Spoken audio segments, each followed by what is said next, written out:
Menaikkan atau tidak menaikkan upah minimum 2021 inilah dilema ketenagakerjaan dan dunia usaha kala pandemi masih menghantui. Menteri Ketenagakerjaan Ida Fauzia telah mengeluarkan surat edaran tentang penetapan upah minimum 2021 pada masa pandemi COVID-19 yang ditujukan kepada para gubernur. Poin utamanya, Kementerian Ketenagakerjaan meminta UMP 2021 sama dengan UMP tahun 2020 alias tidak naik dengan alasan agar tidak perlu ada pemutusan hubungan kerja dan kemerosotan ekonomi akibat dampak pandemi. Rata-rata tidak bisa memenuhi membayar upah minimum dan daya beli para pekerja kita, bahkan mungkin masyarakat secara keseluruhan menurun. Nah, kalau dalam surat edaran tersebut kami meminta untuk tidak menaikkan, bukan berarti pemerintah diam begitu saja, karena sampai sekarang pemerintah masih terus memberikan subsidi kepada para pekerja dalam bentuk subsidi upah atau gaji. Meskipun ada surat edaran Menteri Ketenagakerjaan agar tidak menaikkan UMP 2021, 5 provinsi tetap menaikkan upah minimum tahun depan, yakni Jawa Tengah naik 3,27%, Jawa Timur naik 5,65%, Sulawesi Selatan 2%, DKI Jakarta naik 3,27% berlaku bagi perusahaan yang tidak terdampak pandemi, serta Daerah Istimewa Yogyakarta naik 3,54%. Di luar 5 provinsi yang memutuskan menaikkan UMP 2021, ada 25 provinsi yang tidak menaikkan UMP, dan 4 provinsi lainnya yang belum menetapkan UMP 2021, yaitu Sulawesi Utara, Bengkulu, Gorontalo, dan Maluku Utara. Meskipun berseberangan dengan kebijakan Kementerian Ketenagakerjaan, keputusan 5 kepala daerah yang tetap menaikkan UMP tahun 2021 di mata pengamat kebijakan publik, Trubus Rahadiansyah dinilai sudah tepat. Menurut saya, kebijakan kepala daerah untuk menaikkan UMP tahun 2021 merupakan kebijakan yang tepat. Hal ini karena apa? Karena kepala daerah lah yang tahu situasi, kondisi ketenagakerjaan atau perburuan dan juga kondisi perusahaan di daerahnya masing-masing. Bahwa di dalam kenaikan itu sendiri seolah-olah bertentangan dengan surat edaran Kemenaker, menurut saya juga tidak. Hal ini karena apa? Surat edaran Kemenaker itu hanyalah pedoman dan kepala daerah tidak punya keharusan untuk mematuhi surat edaran itu. Menurut Dewan Pengupahan Nasional, kebijakan kepala daerah menaikkan UMP bisa dimaklumi. Apalagi sebelum kenaikan sudah ada dialog antara pengusaha, pekerja, dan pemerintah daerah. Nah, di situ kami merekomendasikan yang pertama bahwa tentu upah minimum 2021 bagi yang terdampak COVID di situ disesuaikan yaitu dengan upah minimum 2020. Ya, terus adapun yang tidak terdampak COVID itu diserahkan ke bipartit. Dalam hal ini adalah hubungan interaksi antara pengusaha dan pekerja itu sendiri. Jadi sebetulnya peluang itu pun ada, Mas Bayu. Terkait UMP asimetris di DKI Jakarta yang diberlakukan kenaikannya untuk perusahaan tidak terdampak pandemi di mata pengusaha cukup memberatkan. Di masa pandemi, sekitar 90% bisnis di ibu kota sudah babak belur akibat pandemi. Pertumbuhan kenaikan UMP tahun 2021 itu 0% kalau dilihat daripada angka pertumbuhan ekonomi dan juga inflasi. Nah, kemudian juga memang dalam kondisi dan situasi seperti ini sangat juga tidak memungkinkan UMP naik. Karena apa? Kondisi dunia usaha saat ini sudah sangat-sangat tertekan, sudah sangat-sangat memprihatinkan. Cash flow-nya sudah sangat-sangat terganggu. Beban pengusaha itu sudah sangat-sangat berat. Kalau ditambah lagi misalnya ada kenaikan UMP, itu ya sama saja membuat pengusaha itu semakin terpuruk. Dilema menaikkan atau tidak menaikkan upah minimum memang berpangkal pada lesunya dunia usaha kala pandemi COVID-19. Kebijakan menaikkan atau tidak menaikkan UMP sebaiknya mempertimbangkan aspirasi pengusaha, pekerja, dan pemerintah di daerah. Tak hanya semata keputusan pemerintah pusat. Tim Liputan, Kompas TV. 5 provinsi di Indonesia, saudara, menyatakan sudah menaikkan upah minimum mereka pada tahun 2021 nanti. Meskipun sudah ada surat edaran yang berupa himbauan dari Menteri Tenaga Kerja yang meminta agar UMP 2021 disamakan dengan 2020. Sementara khusus untuk DKI Jakarta, Gubernur DKI Jakarta Anies Baswedan menetapkan kebijakan UMP asimetris, begitu disebutnya, di mana mewajibkan perusahaan yang tidak terdampak pandemi COVID-19 untuk menaikkan UMP di tahun 2021. Sedangkan yang terdampak pandemi, UMP-nya boleh tidak naik. Apakah kemudian silang sengkarut kebijakan pengupahan antara pemerintah pusat dan pemerintah daerah nantinya akan mengganggu pemulihan ekonomi atau justru sebaliknya akan memperbaiki dengan cepat? Apakah kebijakan UMP asimetris khusus di DKI Jakarta ini juga mampu menjawab kepentingan pekerja maupun dunia bisnis? Bergabung secara daring untuk membahas ini, Ketua Umum Kadin DKI Jakarta, Diana Dewi, dan juga ekonom senior Indef, Mbak Eni Sri Hartati. Mbak Eni, melalui line telepon dulu, kita masih terkendala dengan sambungan kita secara online untuk videonya. Dan Mbak Diana, selamat pagi. Assalamualaikum warahmatullahi wabarakatuh. Selamat pagi Mas Bayu.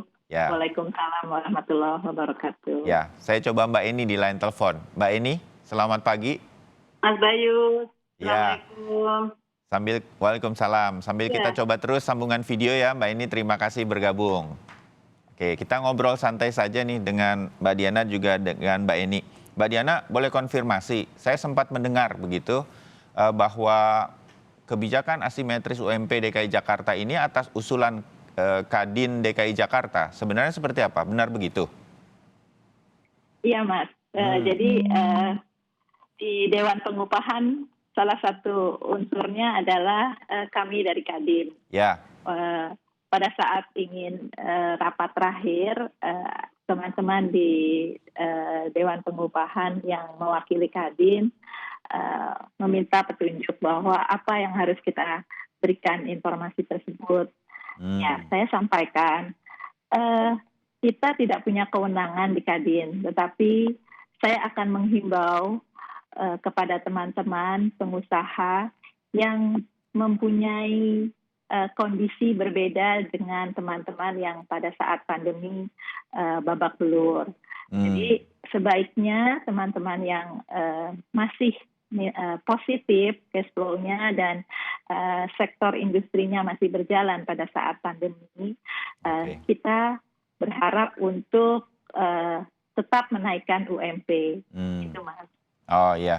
Nah, dalam bayangan Mbak Diana dan teman-teman di Kadin DKI itu sektor-sektor seperti apa dan bagaimana kemudian kami publik, teman-teman buruh begitu mengetahui sektor mana saja di DKI Jakarta yang sudah dipastikan tidak terdampak begitu atau masih bisa menaikkan UMP di tahun depan, Mbak Diana? Iya, kita kan di DKI Jakarta ini lebih banyak perdagangan. Tentunya ada di sektor perdagangan ini yang melakukan perdagangan di sembako, kemudian industrinya adalah makanan, kemudian juga di perdagangan ini kan juga ada IT yang kita ketahui pada saat pandemi juga ada nilai positif di situ, kemudian ada industri kesehatan. Nah ini yang kami mengharapkan sektor-sektor tersebut betul-betul memang bisa menaikkan UMP. Nah ini yang menjadi dasar pertimbangan dari kami, Mas. Ya, walaupun begitu Mbak Diana, dalam paket pengantar yang kami sajikan tadi, Bang Sarman Simanjorang dari HIPI dan segala macam, masih ada suara-suara yang mengatakan, ya enggak lah semua pasti terdampak begitu.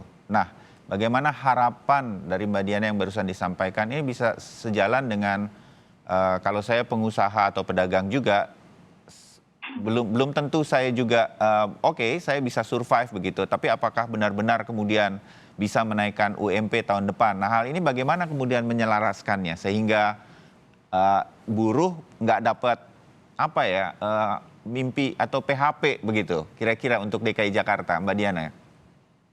Ya, justru awalnya saya sampaikan demikian karena saya berharap teman-teman pekerja ini situasinya kan mereka juga dalam keadaan yang tidak baik. Satu, mengenai Undang-Undang Cipta Kerja yang mereka menganggap bahwa itu sepihak. Ya. Kemudian ditambah lagi sekarang misalkan akan tidak ada UMP. Nah ini yang menjadi pertimbangan bahwa kita tunjukkanlah sebagai pengusaha, kalau memang pengusaha itu dalam keadaan memprihatinkan, kan pekerja diminta untuk memahami itu. Tetapi kalau memang pengusahanya sendiri kondisinya baik, kan yang lebih tahu adalah pekerjanya. Ya. Sehingga ditunjukkan bahwa memang pengusaha juga siap kok untuk nomor satu adalah menghargai aset yang paling baik adalah aset tersebut adalah pekerja. SDM-nya begitu ya. Ya, sehingga kan kita bisa melihat bahwa terjadi keadilan betul-betul bagaimana antara pekerja dengan pengusaha. Nah ini yang menjadi dasar pertimbangan dari kami. Oke. Jadi saya menyebutnya rumah tangga perusahaan dengan para pegawainya pasti masing-masing sudah mengetahui begitu, dan itulah yang kemudian nanti diserahkan masing-masing ke perusahaan masing-masing dengan para pekerjanya. Kira-kira gitu ya Mbak Diana ya? Oke. Mas, itu memang pertimbangan awal. Ya, saya ke Mbak Eni.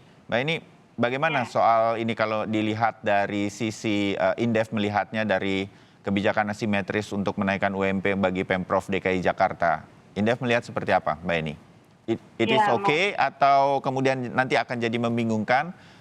Saya bicara soal ini hari ini dan hari Senin, pengusaha yakin bahwa ini sebetulnya bisa diselesaikan secara internal di perusahaan.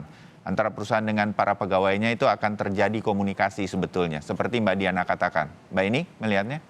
Iya, Mas Bayu. Memang DKI ini cukup unik ya. Kalau disampaikan dengan diksi asimetrik tadi mungkin merepresentasikan. Karena begini, coba kita lihat di tengah-tengah kita saja untuk DKI di tengah COVID ini ada sektor-sektor yang memang sangat-sangat terpuruk karena seperti sektor perhotelan, ya mall dan sebagainya itu sampai harus close benar-benar 100% gitu kan. Nah sementara ada jasa-jasa lain seperti misalnya jasa kesehatan, ya, juga IT, telekomunikasi ini mengalami kepesatan yang luar biasa gitu kan, termasuk jasa-jasa untuk yang menangani pasien-pasien. Jadi sederhananya begini, kalau misalnya jasa-jasa ini juga tumbuh pesat, otomatis kan pekerjanya juga kerjanya hampir 2 kali lipat, Mas Bayu. Teman-teman kita, saudara-saudara kita yang melakukan pelayanan di rumah sakit, itu mungkin yang tadinya seminggu bisa dapat libur 2 hari, mungkin tidak dapat libur.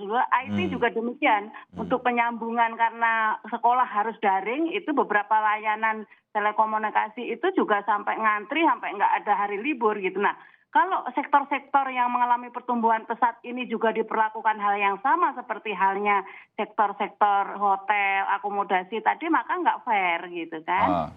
Cuman persoalannya ini kan pengusaha selalu mencari celah ya, satu sisi. Sementara buruh pengennya ya dipenuhi tuntutannya. Maka pemerintah harus memberikan guidance. Seperti DKI pasti Bu Diana, ini kan saya lihat dari 2 minggu terakhir ini melakukan ini terus gitu, tripartit terus menerus gitu, agar skema-skema juknis yang bisa menjadi panduan ini benar-benar merepresentasikan kondisi proporsional di lapangan, sehingga tidak seperti berlaku uniform seperti surat edarannya Bu Menteri Tenaga Kerja kemarin bahwa tidak ada kenaikan gitu. Jadi saya itu sudah relatif malah mengakomodasi ada asas keadilan. Cuma yang menjadi problem utama bukan UMP sebenarnya, Mas Bayu. Apa Mbak ini? Kan kita selalu berkonteksnya UMP. Yang menjadi problem itu, ini kan UMP itu by definition sebenarnya nggak ada masalah sama sekali. Wong itu hanya berlaku untuk pemula yang bekerja 0 sampai 1 tahun. Nah, mestinya pekerja-pekerja yang sudah lebih dari 1 tahun atau bahkan lebih dari 10 tahun, ini benar-benar sesuai dengan sistem pengupahan yang ada. Nah, berapa kemampuan peningkatannya ya tentu diselesaikan berdasarkan sektor-sektor yang terdampak atau tidak terdampak karena COVID ini gitu. Tapi itu tidak berlaku sebenarnya, tidak berlaku untuk pekerja yang di atas 1 tahun. Jadi agak salah ketika Kementerian Tenaga Kerja melalui Ibu Menteri mengatakan bahwa UMP yang diharapkan sama dengan tahun 2020 untuk tahun depan, ini diharapkan untuk menahan tidak terjadinya PHK. Karena sebenarnya UMP ini kan, itu bisa nggak kalau harapan seperti itu dari pemerintah? Satu sisi betul bahwa UMP ini supaya yang mau merekrut baru ini kan tidak terbebani kalau ada kenaikan, betul satu sisi. Tapi itu selalu menyederhanakan persoalan di lapangan. Karena apa? Karena yang terjadi di lapangan memang seperti keluhan teman-teman buruh bahwa UMP ini diberlakukan seperti halnya upah layak buat dunia usaha atau pelaku usaha.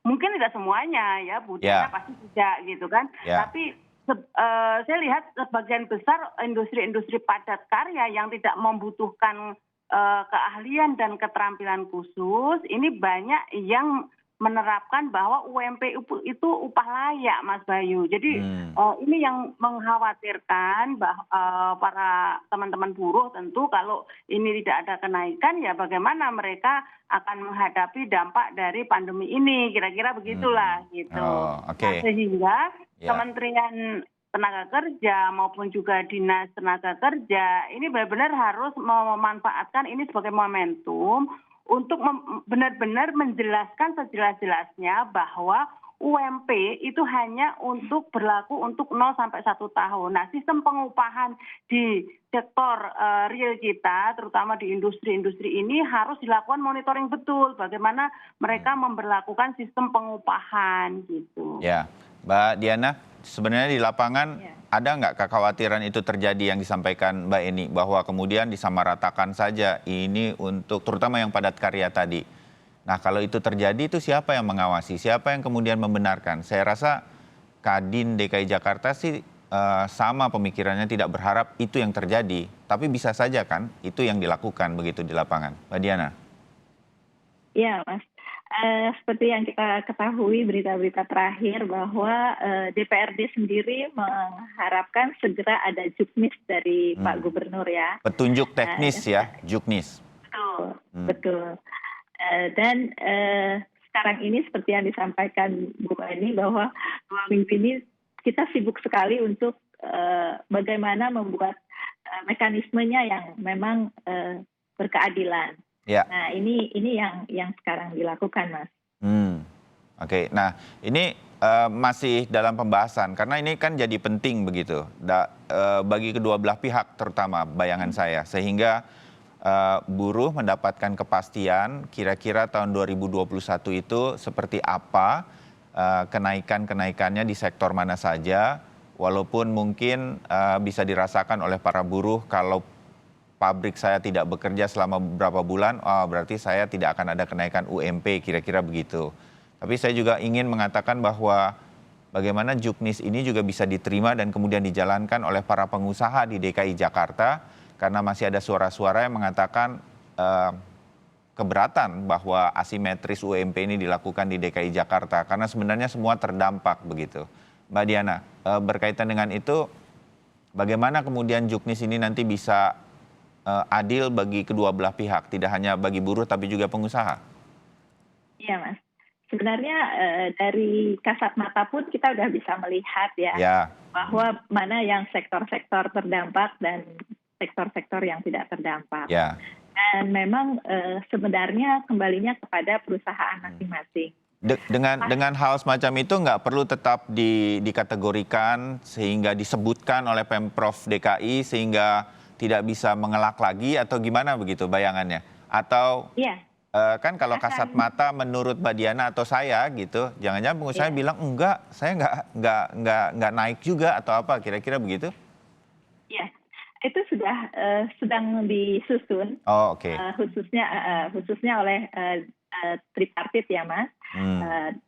Karena di Pemprov berarti dari Dinas Tenaga Kerja, kemudian perwakilan dari pengusaha dan perwakilan dari pekerja, serikat buruh maksudnya. Itu memang sedang disusun saat ini. Dan itu maraton ya, sampai dari pagi, siang, malam itu mereka terus melakukan rapat-rapat itu. Dan yang perlu saya sampaikan bahwa seperti masalah UMP itu yang diperkirakan hanya karyawan yang 0 sampai dengan 1 tahun. Tapi kalau sudah ditetapkan bahwa UMP itu ada kenaikan 3,27%, kemudian sektor-sektor yang tadi disebutkan adalah sektor-sektor tertentu saja yang tidak kena pandemi. Itu pastinya perusahaan akan berjenjang menaikkan itu 3,27% dari mulai bawah sampai dengan atas. Itu yang terjadi, Mas. Itu selalu begitu di setiap perusahaan, paling tidak untuk DKI Jakarta? Iya, pastinya begitu. Paling tidak sebenarnya mekanisme semua ada di perusahaan ya. Tetapi kita punya patokan apabila memang kenaikannya di 3,27% misalkan contoh, berarti secara totally itu 3,27%. Cuma nanti tinggal pembagiannya lagi dari bawah sampai atasnya berapa persen. Nah ini yang biasanya terjadi seperti itu. Oke, jadi boleh para pekerja atau buruh berharap dengan disebutkan UMP yang sebetulnya hanya untuk pekerja 0 sampai 1 tahun, itu sebetulnya juga berjenjang ke tingkat-tingkat yang lain ke para pekerja yang sudah lama bekerja. Baik, nah dengan ini kemudian saya tutup bagian pertama dengan berarti ini harapan pemerintah dengan tidak menaikkan atau Pemprov yang menyatakan, ada beberapa Pemprov menyatakan menaikkan UMP. Nah, nanti perbincangan kita lanjutkan, berarti ini bisa mengatasi resesi ekonomi di Indonesia dengan segera di masing-masing provinsi yang menaikkan atau bagaimana? Mbak Diana dan Mbak Eni tetap bersama kami, setelah jeda kami kembali.